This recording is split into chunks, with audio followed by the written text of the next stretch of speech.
Queridos amigos y hermanos, vamos a dar comienzo a nuestra sesión de estudio de hoy, 16 de febrero.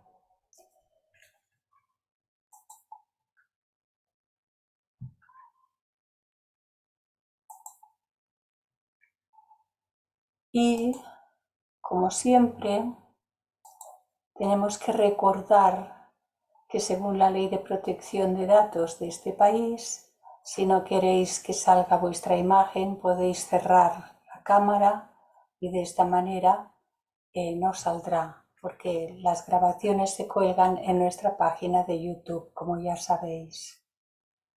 También recordar, por si alguien no estaba en estos días atrás, que pueden recibir todos los programas que se realizan en la sección española y para ello han de escribir un mail a actividadesvirtualesste@gmail.com indicando su nombre y apellido, su país o ciudad de residencia, dirección electrónica y teléfono.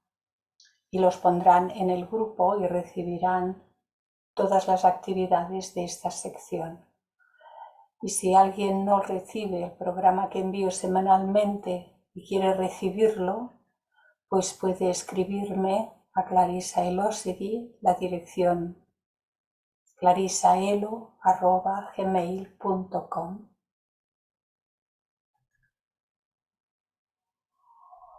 Y ahora pues estamos ya en silencio. Y para prepararnos para el trabajo que vamos a realizar, lo hacemos por medio de la invocación de Annie Besant. Oh vida oculta que vibras en cada átomo, oh luz oculta que brillas en cada criatura, oh amor oculto que todo lo abarcas en la unidad, que cada ser que se sienta uno contigo sepa, por lo tanto, que es uno con todos los demás. ¿Alguien me puede decir si veis bien la pantalla? Sí, se ve bien. Sí, muy bien. Vale, lo que no veo ya son las imágenes ni nada de todo lo demás. No sé por qué, ¿eh? Y recordemos que hemos de considerar en nuestro corazón y en nuestra mente a todos los reinos de la naturaleza, tenerlos presentes porque todos son criaturas, somos criaturas a las que da cobijo y albergue la propia Madre Tierra.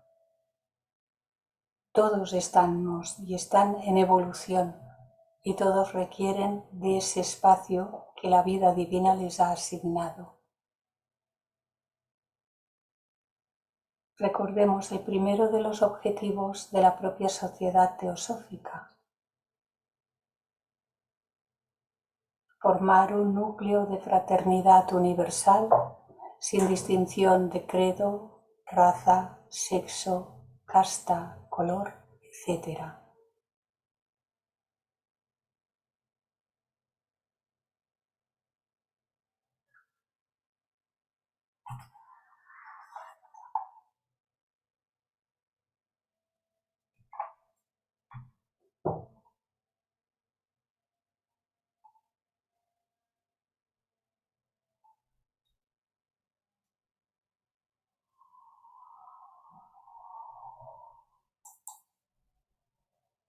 Ahora sí que me aparece.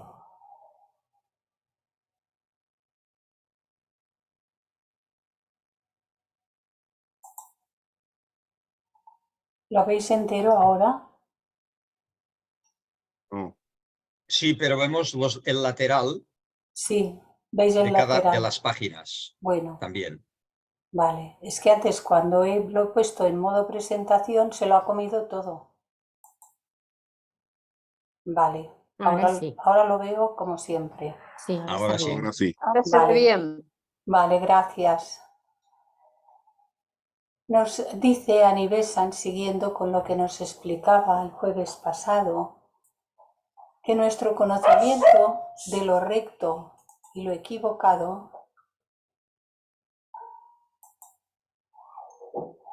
crece con la experiencia y solo se esmera con el esfuerzo. Eso que a veces cuesta tanto, esforzarse en algo. El sentido de lo recto y lo equivocado, innato ahora en el hombre civilizado, se ha desarrollado mediante innumerables experiencias. En los primeros tiempos del yo separado, todas las experiencias fueron útiles para su evolución y le aportaron las lecciones que su desarrollo requería. Gradualmente aprendió que el ceder a los deseos que en la trayectoria de sus placeres dañaban a los demás le aportaba un sufrimiento desproporcionado comparado con el placer temporal que obtenía al satisfacerlos. Empezó a adjudicar la palabra equivocado a los deseos cuya complacencia aportaba un predominio del dolor. Aquello que dice uno, ¡ay, otra vez he caído en lo mismo! Mira que dije que no tenía que abusar de esto porque me hace daño, pero como me gusta tanto, y entonces comemos de lo que no hemos de comer, o bebemos de lo que no habríamos de beber, o lo que fuere, da igual. La cuestión es que empezamos a decir, me he equivocado, esto es una acción equivocada. Y esto lo aprendió con toda rapidez porque los maestros con M mayúscula, que guiaron su primer desarrollo, adjudicaron a los objetos que atraían esos deseos el interdicto de su desaprobación. Cuando les había desobedecido y luego llegaba el sufrimiento, la impresión causada en el pensador, en el lugar desde donde el pensador está asentado durante todo el ciclo humano, aquella impresión era la más poderosa por el anticipado vaticinio y la conciencia, aquella conciencia que es la voluntad de hacer lo correcto y abstenerse de lo erróneo. Y esto se veía proporcionalmente fortalecida. A este respecto, podemos ver fácilmente el valor de la advertencia, del reproche y del buen consejo. Todos ellos están almacenados en la mente.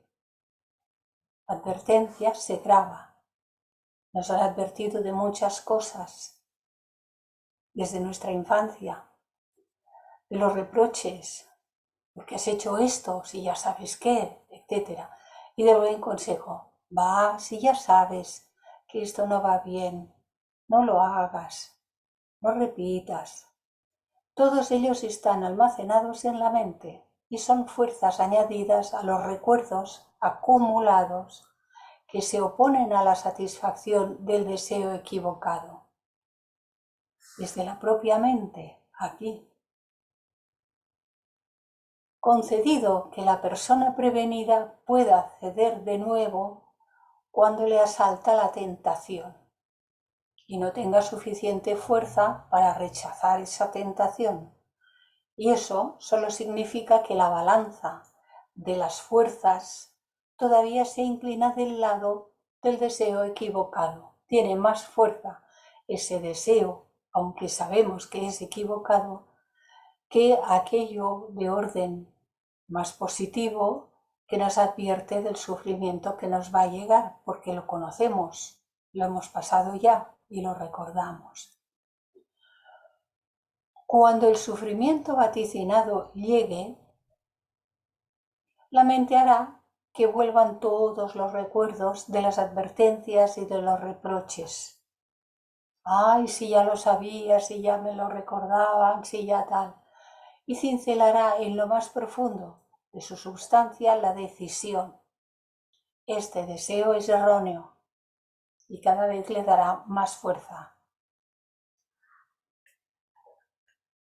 La ejecución del acto equivocado significa simplemente que la memoria del sufrimiento pasado no es todavía lo bastante fuerte como para dominar la atracción de un placer tempranamente anticipado e inmediato.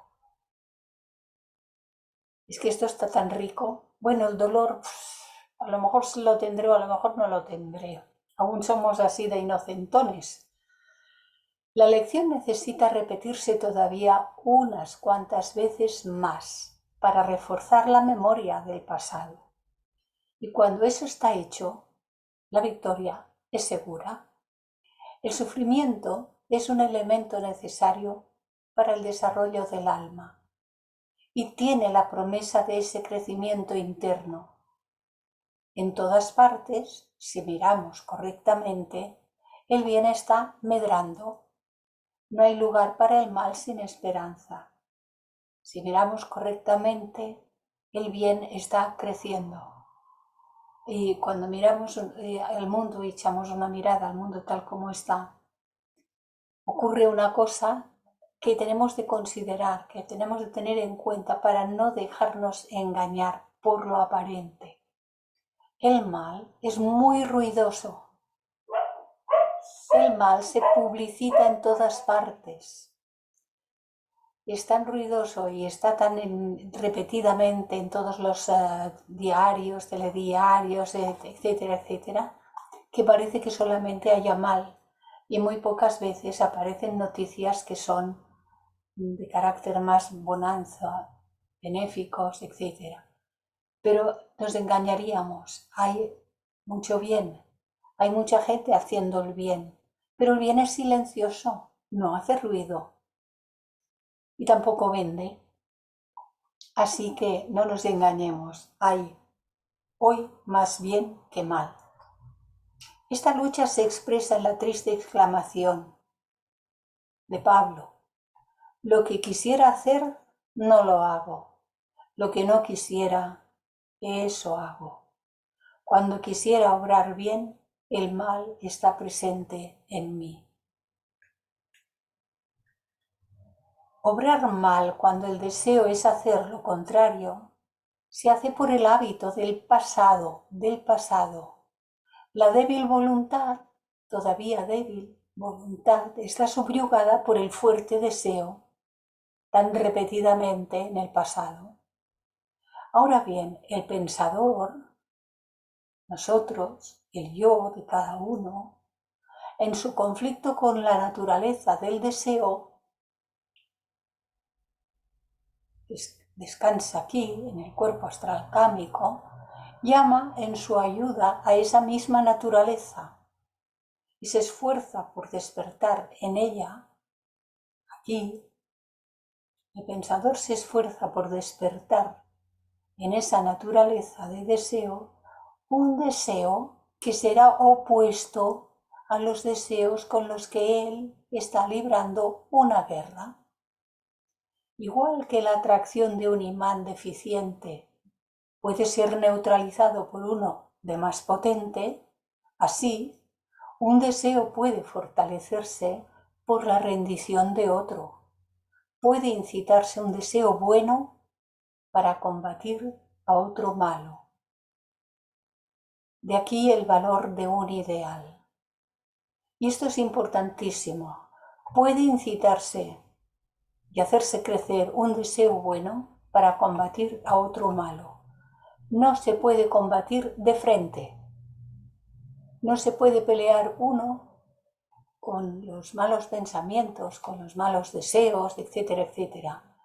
La única manera de vencerlos es poner en nuestra mente pensamientos de un orden bueno, benéfico, de compasión, de ternura, de consideración, de auxilio, todos los que podáis imaginar. Y repitiéndolos, estos deseos buenos crecen, se expanden, se hacen fuertes.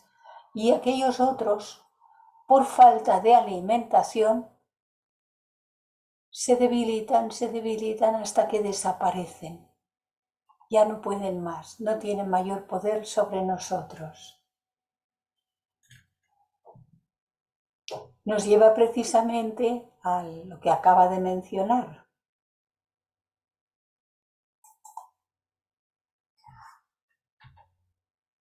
De aquí el valor de un ideal. Y un ideal es un concepto de carácter inspirador, fijado en la mente, porque es aquí donde tenemos que fijar la idea, el ideal, para que desde aquí pueda verterlo hacia abajo. Fraguado en la línea de conducta, en nuestra línea de conducta, en cualquier situación y en cualquier aspecto de la conducta. Y la formación de un ideal es uno de los medios más efectivos para influir en el deseo. La idea puede o no puede tomar cuerpo en un individuo según el temperamento del hombre que la fragua. Y siempre hay que recordar que el valor de un ideal depende enormemente de su atractivo y que aquello que atrae a un temperamento en modo alguno atrae necesariamente a otro. En el glosario de las cartas Mahatma encontramos de la ideación, de idear, idea, del latín y del griego, idea, que significa génesis y proceso en la formación de las ideas, el proceso de formar ideas. La mente divina es y debe ser antes de que tenga lugar la diferenciación, porque la mente divina es aquí arriba y lo es siempre, es y debe ser siempre, antes de que tenga lugar la diferenciación.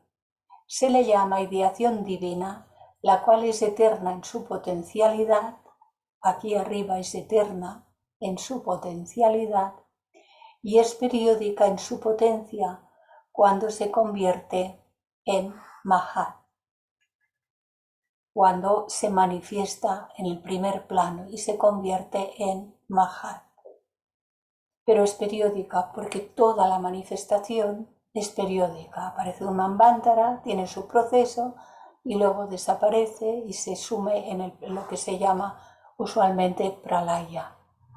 Pero aquí se habla del Manvantara planetario ligado al Manvantara solar y de momento nos tenemos que atener aquí, al trabajo que se ha de realizar aquí en el planeta Tierra, que es donde estamos desarrollando nuestra conciencia.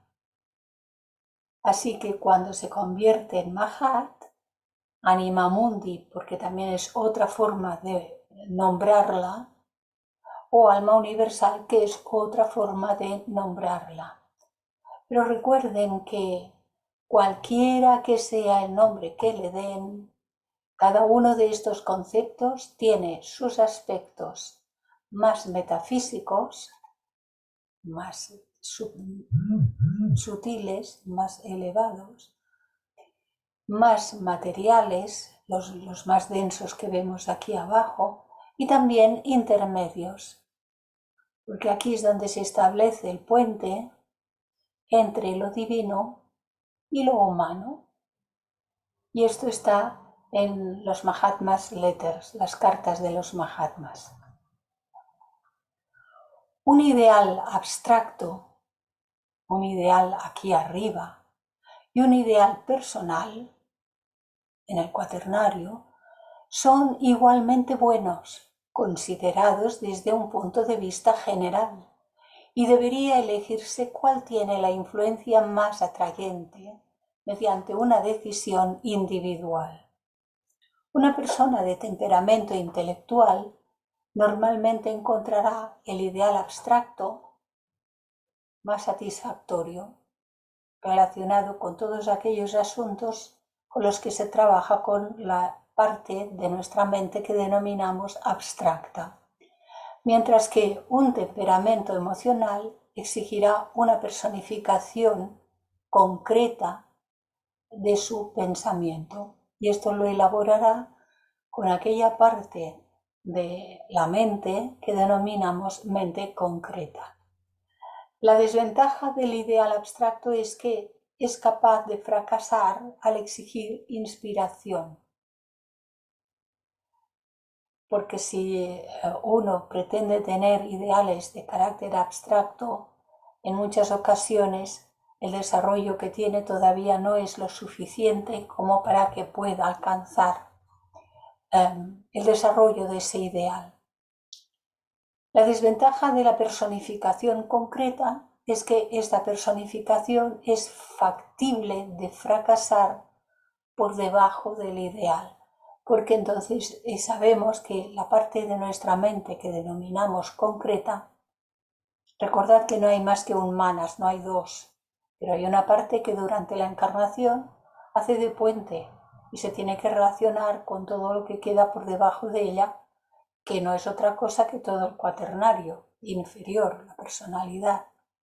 Y como tiene que mirar para abajo sí o sí durante todo el tiempo que estamos encarnados, en caso de no estar muy desarrollados en el sentido superior de la palabra, su tendencia a lo de abajo es más fuerte y entonces puede fracasar por debajo de ese ideal que se está proponiendo desarrollar. La mente, desde luego, crea el ideal y o bien lo retiene como una abstracción o bien lo encarna en una persona. Lo mantiene en el mundo de lo abstracto o bien lo puede verter hacia la personalidad. El momento para la creación de un ideal debería ser un tiempo en que la mente en su conjunto, estuviera en calma, serena y brillante, cuando la naturaleza del deseo duerme.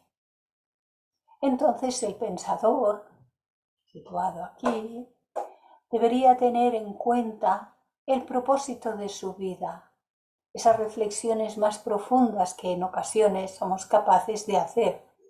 Por supuesto, hay personas que las hacen con mucha mayor frecuencia unas que otras.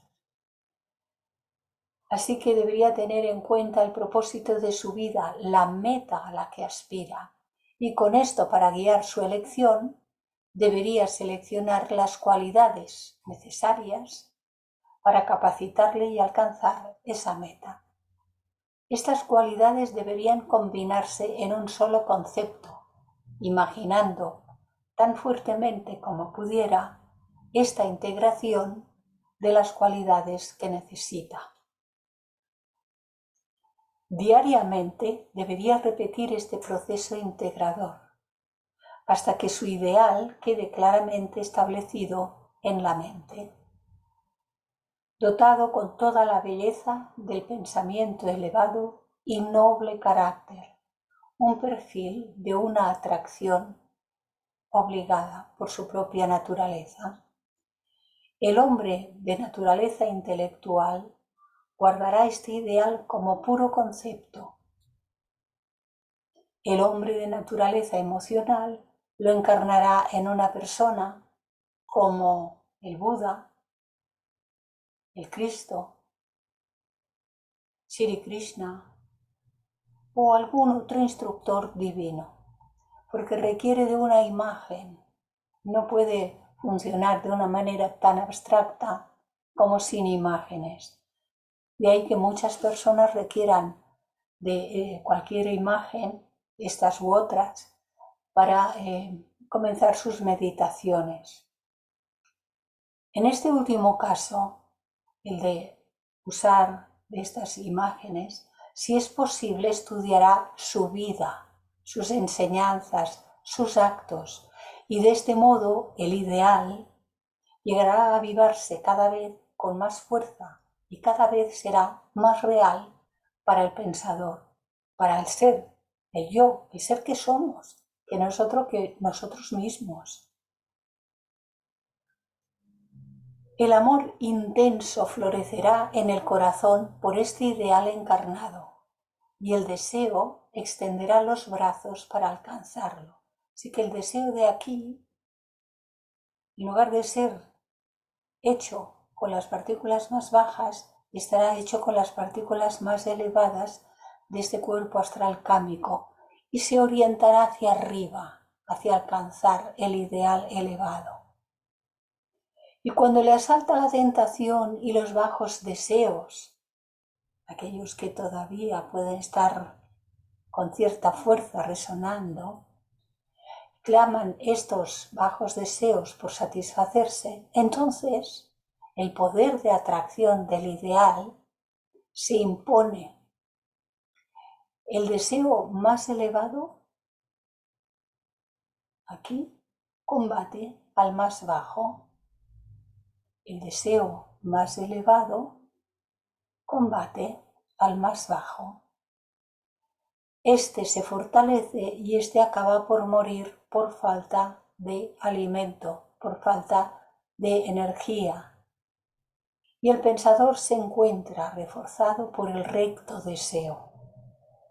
La fuerza prohibitiva de la memoria que dice evita lo deshonesto se ve entonces auxiliada por la fuerza positiva del ideal que dice realiza lo heroico. El hombre que habitualmente vive en presencia de un gran ideal está armado contra los malos deseos por el amor de su ideal. Es aquello que denominamos, así nos viene en la literatura teosófica, aspiración única. Ese es el gran ideal. ¿Cuál es la aspiración única? La de fundirnos con el ser real que somos para poder servir a la humanidad. No olvidéis nunca la coletilla, para poder servir a la humanidad y por supuesto también a todos los reinos.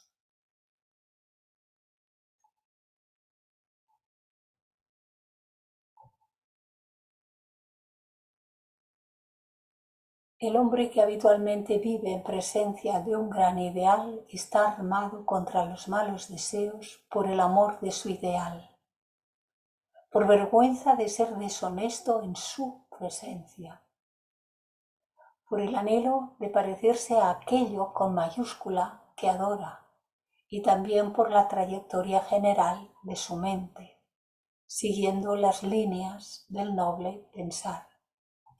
Los malos deseos se van volviendo cada vez más incompatibles. No se presentan.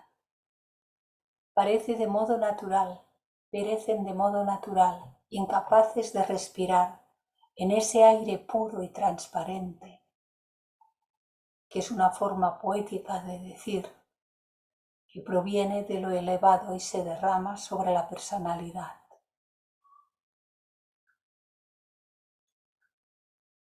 Aquí puede que valga la pena remarcar, considerando los resultados destructivos de la crítica histórica en las mentes de muchos, que el valor del ideal de Cristo, Buda, Krishna, no está en modo alguno dañado por la falta de datos históricos, por cualquier defecto en las pruebas de la autenticidad de un manuscrito.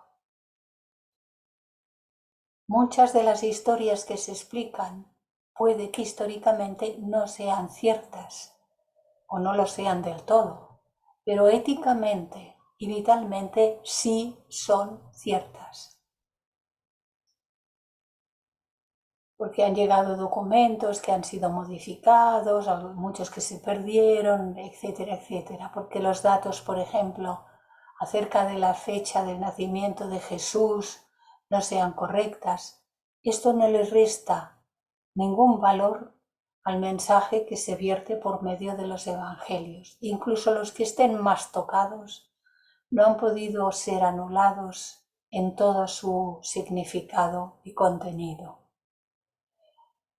Sigue diciendo Anibesan, el que este incidente ocurriera o no en la vida física de este instructor es una cuestión de poca importancia. La reacción de un carácter ideal semejante sobre su entorno siempre es profundamente cierta. Bueno, nosotros ya sabéis que estuvimos estudiando la simbología iniciática de la vida de Jesús y que pudimos ver, estudiando lentamente, porque fue un estudio muy profundo, ver el enorme contenido que había, la simbología enorme que hay en esa historia, que nos habla de nosotros mismos, de nuestro propio proceso interno, que nos está dando herramientas con las que trabajar. Los que pudisteis asistir, pudisteis verlo jueves a jueves, y ahora se están colgando en la página YouTube de nuestra rama. Poquito a poco se van colgando.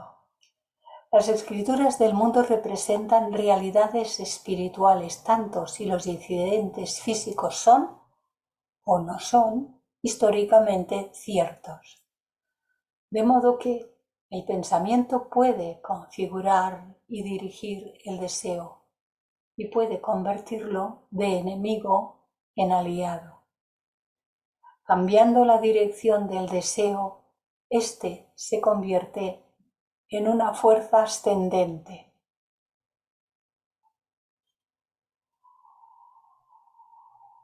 Pone barreras a lo inferior y mira hacia arriba. Se convierte en una fuerza ascendente. Ascendente y estimulante, en lugar de ser una fuerza retardante. El peso de los deseos inferiores ya no tiene ninguna fuerza sobre el ser. Y en lugar de los deseos por los objetos que nos sujetaban firmemente en el cenagal de la tierra, el deseo por el ideal nos eleva con poderosas alas hacia el cielo.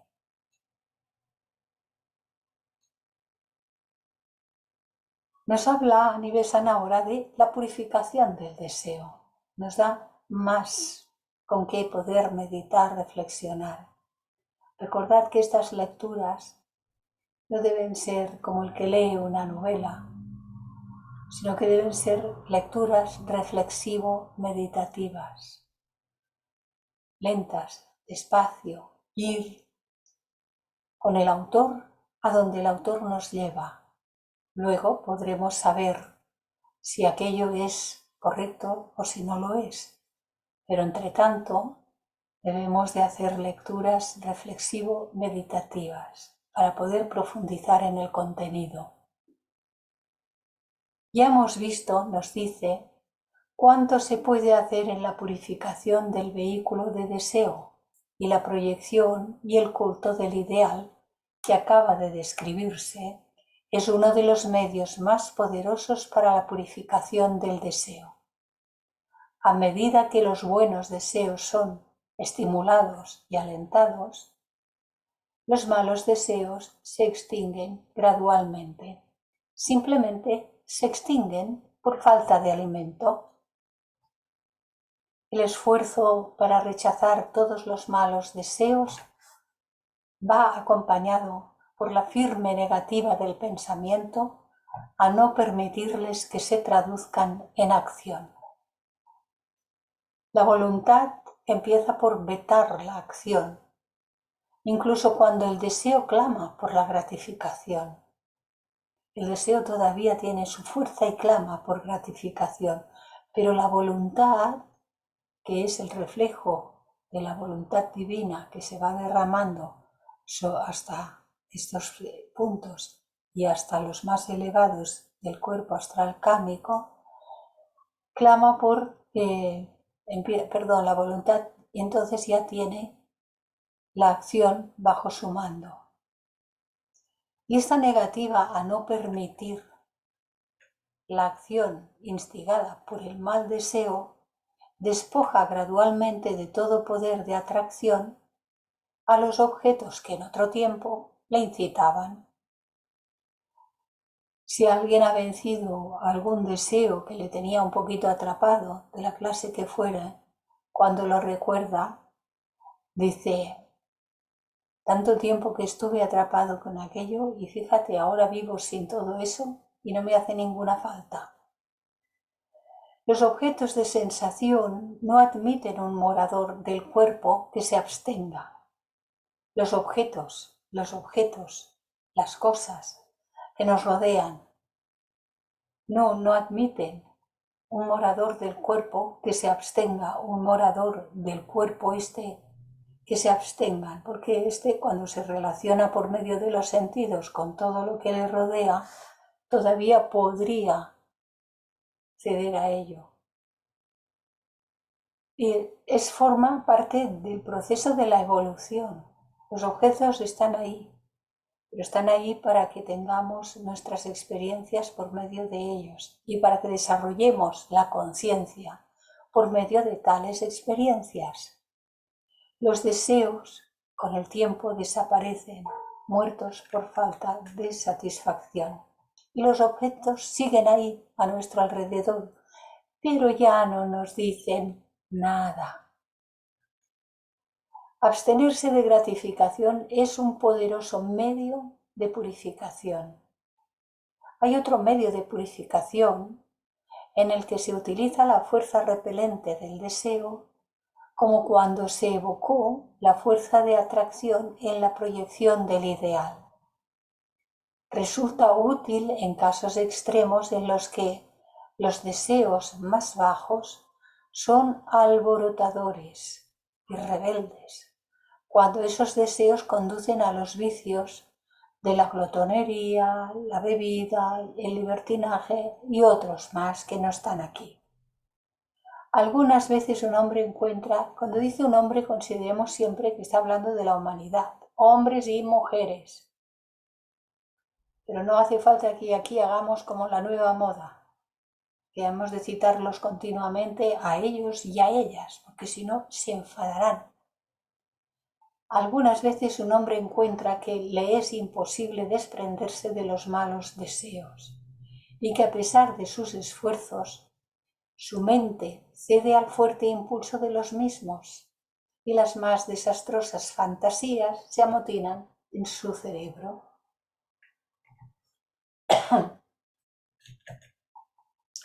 Puede vencer por una rendición aparente, asumiendo las imágenes negativas con sus inevitables resultados.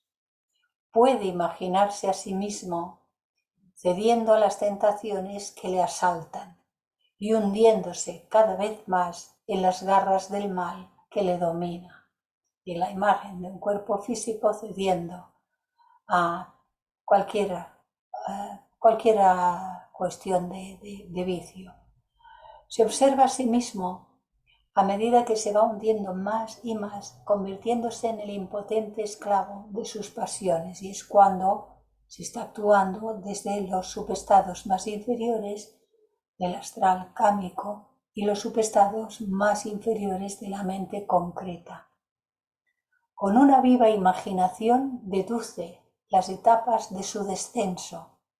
Observa cómo su cuerpo se va volviendo cada vez más vasto, abotargado y enfermo.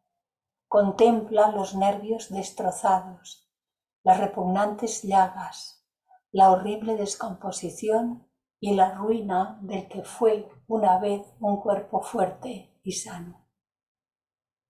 Fija su mirada en la afrentosa muerte, en el legado de triste memoria que deja a sus familiares y amigos. Con el pensamiento mira al otro lado de la muerte y ve la suciedad y la deformación de sus vicios reflejados en el sufrido cuerpo astral. Y ve la agonía del ansia de deseos que ya no pueden ser satisfechos, porque llega un momento que todavía puede sentir los deseos, pero el cuerpo no le acompaña para satisfacerlos. Resueltamente obliga a sus acobardados pensamientos a aposentarse en este miserable panorama del triunfo de los malos deseos, hasta que aflore en ellos una fuerte repulsión contra los mismos. un irresistible temor y un aborrecimiento del resultado de la condescendencia imperante. Esta es una forma de expresar el retrato de Dorian Gray, lo que era el cuerpo físico de Dorian y lo que era su cuerpo astral. Conforme él abusaba de todos los vicios a los que se iba adhiriendo, el retrato que le había pintado su amigo empezó a cambiar. Cuando se dio cuenta de que se modificaba, lo guardó en lo más alto de la casa, lo guardó bajo llave, pero de vez en cuando se acordaba de que estaba allí y subía a verlo, y cada vez se horrorizaba más de ver en lo que se había convertido. Una simbología muy preciosa. Uno guarda sus cosas horrorosas. ¿Dónde las guarda? En el subconsciente. Pero el cuerpo astral se deteriora y refleja todo ese mal, todo ese vicio, toda esa descomposición. El cuerpo astral lo refleja. Permitidme que haga brevemente la explicación de alguien que conocí hace muchos años, ya muchos. Era una persona buena, de lo que llamamos bueno al día de hoy, porque no sabemos todavía muy bien qué es ser bueno, realmente bueno, y qué no es ser bueno. Era una persona que se enfadaba muchísimo, se violentaba muchísimo, gritaba muchísimo. Gritaba a su propia familia, a sus hijos, a su esposo. Quería las cosas como ella quería que fueran. Y se violentaba enormemente cuando las cosas no se hacían como ella quería que se hiciesen. Yo no soy vidente ni clarividente, nada de eso, pero de vez en cuando pues se me presenta alguna cosa en forma de sueños. Y en aquel entonces ella empezó a estar mal, enferma, desarrolló una enfermedad que en muy pocos años se la llevó de este plano. Se deterioró físicamente mucho, muchísimo. Su rostro estaba desencajado y no parecía ya ni la misma persona. En aquellas entremedias, en un sueño, la vi cómo ella se pegaba bocados a sí misma en los brazos donde alcanzaba y escupía los trozos, y estaba deformada completamente, estaba dañada completamente. Esto, que me fue así mostrado, significaba que era el daño que ella se estaba haciendo y su cuerpo astral estaba reflejando. Realmente se lo estaba haciendo ella a sí misma, se destrozó. Bueno, este es un caso que me fue dado, que pudiese observar afuera y que pudiese tener esa constatación adentro. Pero son muchísimas las personas que tienen ciertos comportamientos muy violentos con otros. Eso es lo que nos estamos haciendo si permitimos vivir de estas maneras. La teosofía nos enseña, nos muestra, nos enseña las leyes y nos enseña cómo cambiar todo nuestro ser, cómo transformarlo. Si alguno no ha visto la película, ahí está el libro, pero se hicieron, creo yo que 2, no sé si más películas. Yo vi 2, una muy antigua y otra más moderna. Es muy aconsejable. Sigue diciéndonos Annie Besant, semejante método de purificación es como el bisturí del cirujano. Eso es sentarse para verse por dentro y hacer ese ejercicio de reconocimiento de todo lo que hay en nosotros. para luego tomar la determinación firme y constante de no volver a repetir esas cuestiones. Y por eso dice que es como el bisturí del cirujano extirpando un cáncer que amenaza la vida. Y como toda operación quirúrgica, tiene que evitarse, a menos que no exista ningún otro remedio para la cura. Lo podemos hacer cambiando sin tener que pasar por tantísimo sufrimiento. Es mejor vencer un mal deseo por la fuerza atractiva de un ideal, por poner los pensamientos elevados y que éstos dejen sin alimento a los bajos. Pero cuando la atracción de un ideal fracasa en la conquista, la repulsión a la visión de su propia miseria tal vez tenga éxito.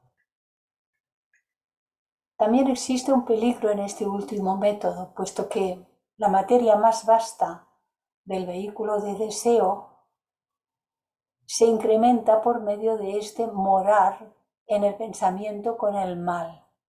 Por eso se nos dice, cuanto menos pensemos en el mal, mejor, no lo alimentemos, pongamos nuestra mente en el bien, en lo elevado.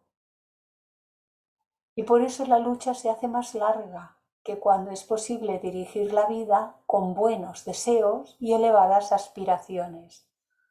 Por lo tanto, este es el peor método de los dos, el de tener que recurrir al bisturí, como nos decía, y solo es aceptable cuando el otro es inalcanzable. Por la atracción superior, por la repulsión o por el lento aprendizaje del sufrimiento, el deseo tiene que purificarse tarde o temprano. Él tiene que no es tanto una necesidad impuesta por una deidad externa como la imperiosa exigencia de la deidad interna, el ser que somos, el ser espiritual, la tríada superior que somos, Atma, Buddhi, Manas. No quiere ser repudiada y por eso siempre lo de arriba se está esforzando por derramarse y poder verterse sobre la personalidad encarnada, para que ésta pueda quedar finalmente purificada. Todas las fuerzas divinas de la naturaleza colaboran con esta genuina voluntad de la divinidad, que es nuestro yo, e inevitablemente ese yo divino que quiere lo más elevado, al final tiene que someter todas las cosas a sí mismo. Con este triunfo llega la cesación del deseo, porque entonces los objetos externos dejan de atraer o repeler las energías salientes del Atma. Y estas energías son dirigidas enteramente por la sabiduría, que decide por sí misma, es decir, la voluntad ha ocupado el lugar del deseo. La voluntad superior ha ocupado el lugar del deseo. El bien y el mal se ven como las fuerzas divinas que colaboran en la evolución, la una tan necesaria como la otra, la una el complemento de la otra. El bien es la fuerza con la que se tiene que colaborar. El mal es la fuerza contra la que se tiene que luchar. Con el uso correcto de ambas, los poderes del yo se han desarrollado en la manifestación. Con el bien y con el mal, los poderes del yo se han desarrollado en la manifestación a lo largo del proceso evolutivo.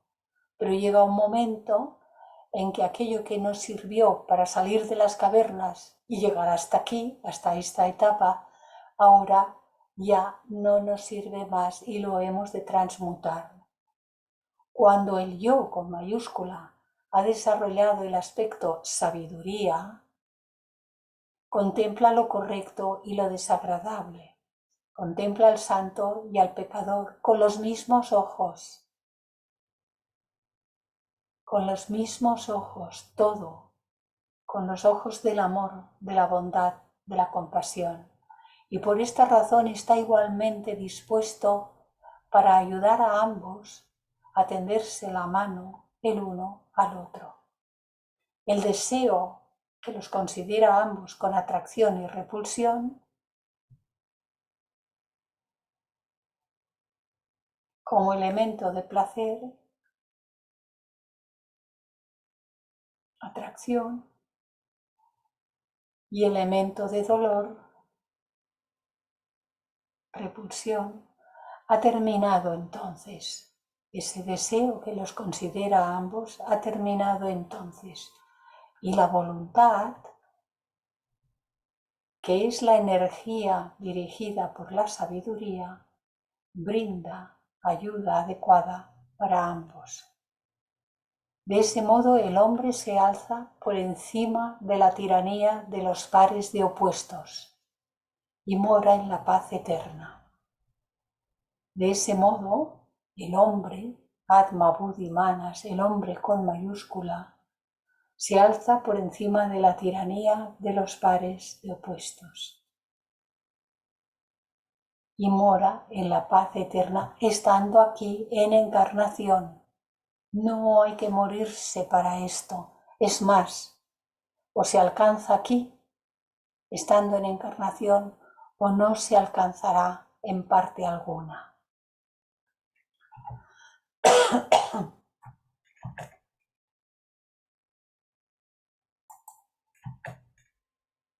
Y hasta aquí hemos llegado con el material preparado para el día de hoy. Ahora dejaré de compartir y nuestro querido amigo y hermano Jesús Chuy nos va a presentar algo que ha preparado.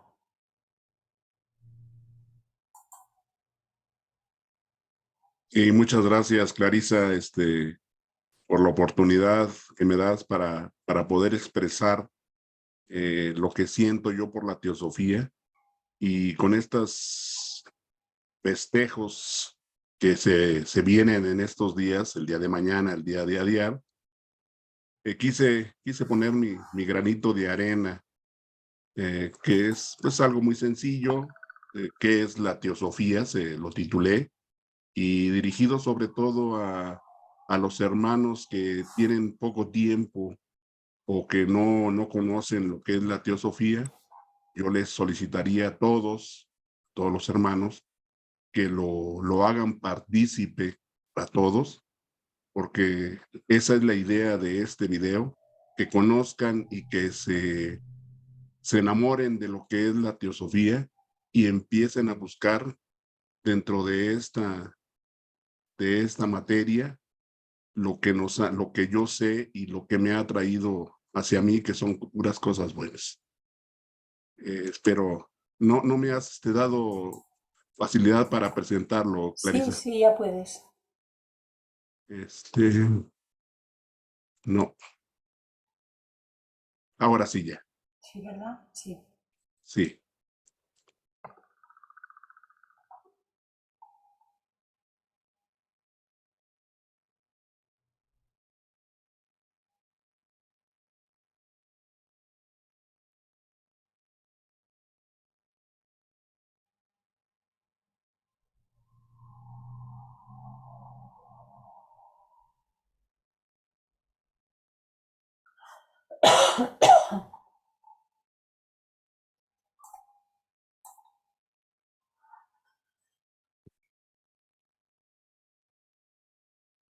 No se oye el sonido. Ok, permítame por ahí.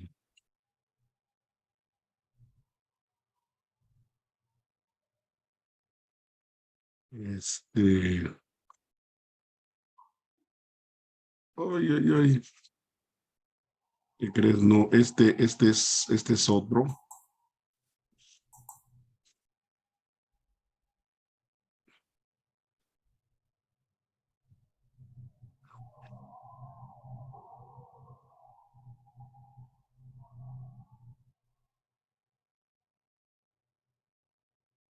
Unos segundos, por favor.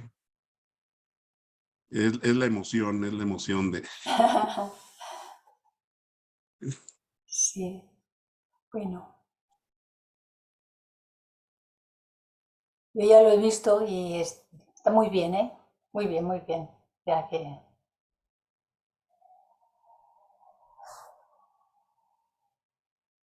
Este es.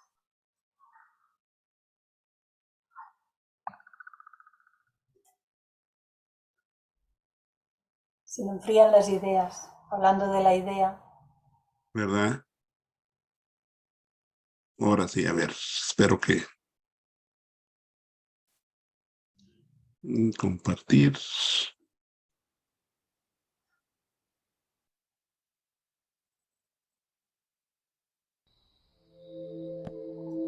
Ahora sí.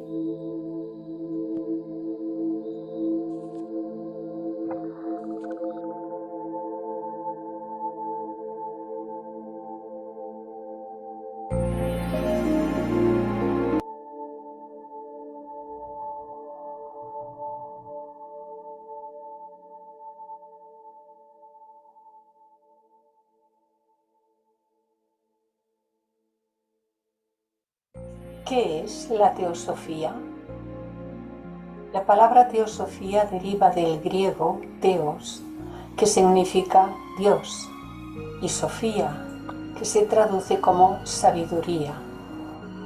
Como tal, puede entenderse como la sabiduría poseída por los dioses. El término data del siglo III de nuestra era, en el que Amonio Sacas y sus discípulos fundaron el sistema teosófico ecléctico. Ellos se hicieron llamar filaleteos o amantes de la verdad, y su objetivo fue el inculcar ciertas grandes verdades morales en sus discípulos y en todos aquellos que la buscasen. De ahí el lema adoptado por la sociedad teosófica: no hay religión más elevada que la verdad. Sin embargo, el conocimiento que conlleva la teosofía es tan antiguo como el ser humano, y las verdades que difunde se encuentran en los símbolos y antiguos mitos y tradiciones de los pueblos en todo el orbe, y constituyen una base de elementos comunes en las grandes tradiciones religiosas y filosóficas del mundo, desde la antigua Babilonia, Egipto, India, Tíbet, la antigua Grecia y el cristianismo primitivo. ¿Qué enseña la teosofía?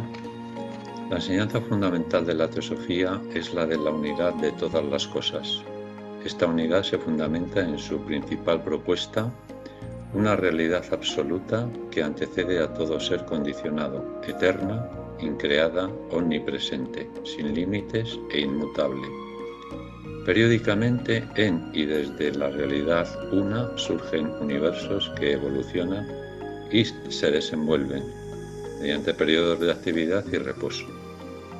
En este proceso, y conforme a dos leyes fundamentales, la ley cíclica y la ley del karma, todas las almas, destellos de la realidad desconocida, experimentan, conocen, aprenden y evolucionan hasta que en la etapa humana se llega a desarrollar todo el potencial para llegar, por el propio esfuerzo, a reconocerse en sí mismo esa identidad, en un magnífico proceso de emancipación espiritual que termina con el sufrimiento y los ciclos de lo que ordinariamente se conoce como vida y muerte.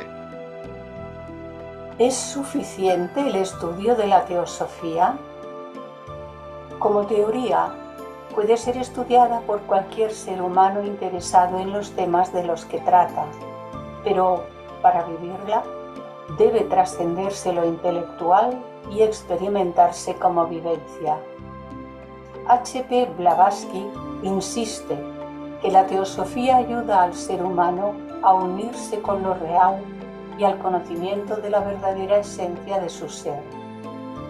Ella logró tener una visión de los misterios del universo como resultado del perfeccionamiento de cualidades propias y de una preparación en el transcurso de sus viajes al Tíbet y enseñanzas de varios maestros de sabiduría o mahatmas. Teosofía y Sociedad Teosófica. La Sociedad Teosófica fue fundada oficialmente en la ciudad de Nueva York el 17 de noviembre de 1875. Se originó por el interés de un grupo de personas en el estudio de algunos de los temas que explora la teosofía, impulsada por dos grandes personalidades, la señora Elena Petrovna Blavatsky y el coronel Henry Steele Olcott. Poco después de formada, ambos se trasladaron a la India, donde se encuentra actualmente su sede internacional, en Adyar, Chennai. Misión. La misión de la Sociedad Teosófica es servir a la humanidad, cultivando una comprensión y realización cada vez más profunda de la sabiduría eterna, la autotransformación espiritual y la unidad de toda la vida. Objetivos. Primero, formar un núcleo de la fraternidad universal de la humanidad, sin distinción de raza, credo, sexo, casta o color. Segundo, fomentar el estudio comparado de las religiones, filosofías y ciencias. Tercero, investigar las leyes no explicadas de la naturaleza y los poderes latentes en el hombre. A través de estos objetivos, la Sociedad Teosófica se propone difundir el conocimiento de la unidad esencial de la vida, cuya naturaleza fundamental se descubre mediante el conocimiento de las leyes que rigen el universo, el origen y destino último del ser humano, la relación de lo mortal con lo inmortal, lo temporal con lo eterno, lo finito con lo infinito, en un proceso de reconciliación de ciencia, religión y filosofía antiguas y modernas, construyendo a través de todos ellos un conjunto armónico bajo un sistema de ética común. Ética. La ética de la teosofía orienta a que, en función de la unidad fundamental de todas las cosas, nuestras acciones, sentimientos y pensamientos afectan a todos los demás seres, y cada uno de nosotros es capaz y responsable de construir el beneficio de todos. Este código ético no se atiene a ninguna religión ni a ninguna filosofía en particular, sino que bebe de diferentes fuentes todo lo bueno que se encuentra en cada una. Libertad de pensamiento. Los miembros de la Sociedad Teosófica en general están libres de profesar cualquier religión o filosofía que les plazca, o ninguna, si prefieren, siempre que se sientan identificados con el primer objetivo y estén dispuestos a desarrollar alguno de los otros dos.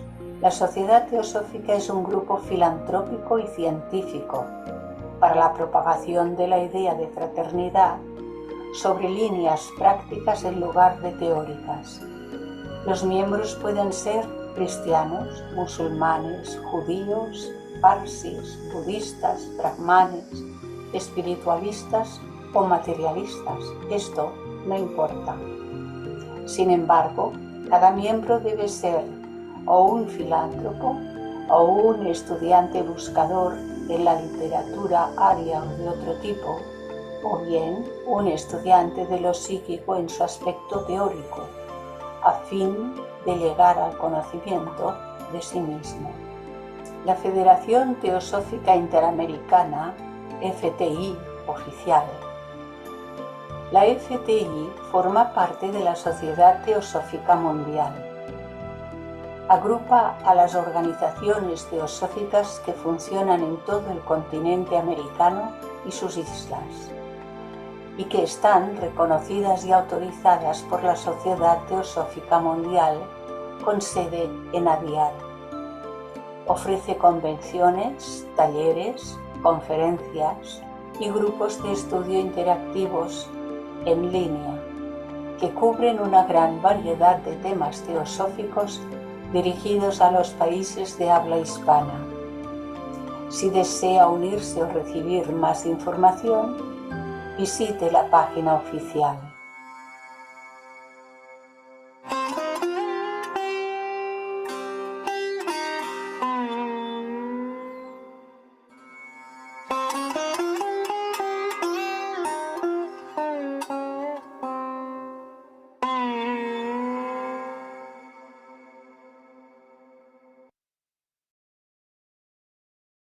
Muchas gracias, muchas gracias. Quiero agradecer a Buenísimo. Ala, a Ceci Calderón, a Malú, también intervino en esto, a Emilio, por ahí ya lo escucharon, y pues con mucho más amor y mucha devoción para Clarisa, que es mi maestra. Quiero agradecer, con eso pude hacer Aprendiza. este pequeño video. Gracias. Gracias a ti, Chuy. Estás hecho un artista. ¿Se puede compartir este vídeo a través de aquí para poderlo pasar a compañeros o amigos? A ver, Para que yo, entiendan lo que es la teosofía. ¿o no? le voy a pedir permiso a Chuy, y en el próximo programa que yo envíe, es que lo tengo que probar por el peso.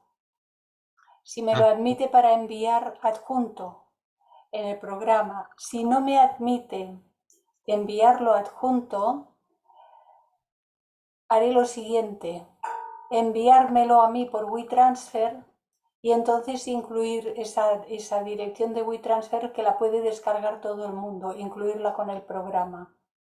O poner el link de la Interamericana donde estará colgado, ¿no? Ah, pues eso también. Y te ahorras mucho trabajo, solo poner el link y cada uno que se lo... Más fácil. Sí, pues Muy bonito y sí. con muy buen gusto, Chuy. Sí, sí. Sí. Gracias. También. Buenísimo, buenísimo. Sí, yo Excelente. te solicitaría, Clarisa, si es posible, que lo colgaras en tu página, y de ahí Sí. sacamos el link para repartirlos a todos. Ah, pues claro, eso también. Por supuesto que sí, sí. Yo se lo puedo Ya lo mandar a tienes. Ramón y lo cuelga enseguida, sí. Ujú. No pesa mucho, ya ves, son Sí, creo sí, es cortito. No, yo 130, lo decía, 80 megas, 80 megas, no eso es muy para caro. colgarlo no tiene problema en la página de YouTube. No, lo del peso lo decía yo porque en los correos, puede enviar. mail, no se puede enviar mucha cosa por No. peso. No hay que enviarlo por WeTransfer. Y cuando me pidió que grabase las voces, no tenía ni idea de que acabarían aquí. Muy bien, estás hecho un artista, ¿eh? Sí. Está muy bien, Bueno, muy bien pues, hecho, sí. Y los 23 grados soleados que salían en la cámara ahora, en la pantalla, nosotros estamos a 9 y de noche ya. También lo vi. sí, Sí, va Y aquí bajando. esa es temperatura de la Ciudad de México. Ya, por Bien. eso. Fíjate. Bueno, pues Pues muchas gracias. nos quedan minutos por si, en relación con la presentación normal del jueves, tenéis cosas que preguntar o que comentar. Mira, Clarisa, en el chat hay un escrito de Carlo Tax Sí, que dice: en este interín, estimada Clarisa, tu cámara, lo que bailaba tu imagen, puede tener un controlador dañado o un problema de hardware por su continuo enfoque y desenfoque por la luz recibida. No sé si ya la vio un técnico de computadoras para verificar su estado. He recibido cursos con más de 70 personas, casi todos con cámaras encendidas por los requisitos, y no se traba nunca. Es solo una opción. bueno, lo hemos estado consultando. Yo lo consulté con el técnico, si podía ser o no podía ser. Lo del enfoque de mi cámara, que de pronto hace así, esto lo ha hecho desde el primer día que tengo cámara. Pero esto otro que está haciendo, esto es algo nuevo que está ocurriendo no solo a mí, y no solo por ser hospedadora, sino que le está ocurriendo a más personas en todos los lugares del mundo. De hecho, ella afirma con la cabeza y lo hemos visto más de uno, ¿no?